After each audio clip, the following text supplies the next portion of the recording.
Israel पर Hamas के हमले के बाद मौत का आंकड़ा लगातार बढ़ रहा है और यहां इस हमले में मारे जाने वालों की संख्या करीब 700 के पार पहुंच रही है।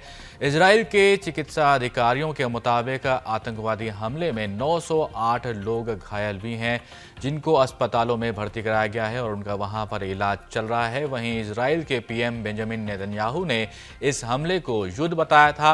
उन्होंने कहा कि हमास आतंकियों ने इजराइल पर हमला किया है, हम युद्ध के लिए तैयार हैं और उन्होंने इसकी भी जानकारी दी थी कि इसकी भारी कीमत हमास को चुकानी पड़ेगी।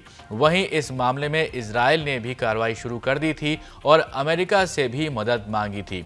अधिकारियों ने कहा कि इजराइल ने अमेरिका से बम और इंटरसेप्टर की मांग की है। इससे पहले अमेरिका के रक्षा सचिव लॉयड ऑस्टिन ने एक बार फिर इजराइल का समर्थन किया था और अमेरिका को समर्थन दिखाने के लिए इजराइल के करीब कई सैन्य जहाज जो है और विमान वो भेजने की बात की पुष्टि उन्होंने की थी। आपको बता दें कि इजराइल रक्षा बल के प्रवक्ता ने रविवार को ये भी कहा था कि गाजा के अंदर करीब 400 से ज़्यादा आतंकवादी मार दिए गए हैं और दर्जनों को बंदी बनाया गया है।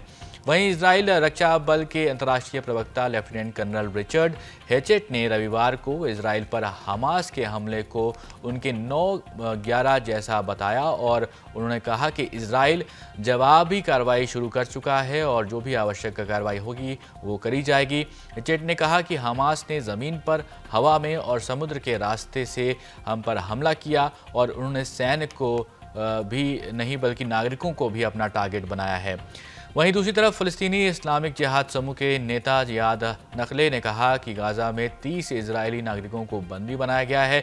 उन्होंने कहा कि जब तक इजरायली जेलों में बंद सभी फ़लस्तीनी कैदियों को रिहा नहीं किया जाता, तब तक बंदियों को रिहा नहीं किया जाएगा।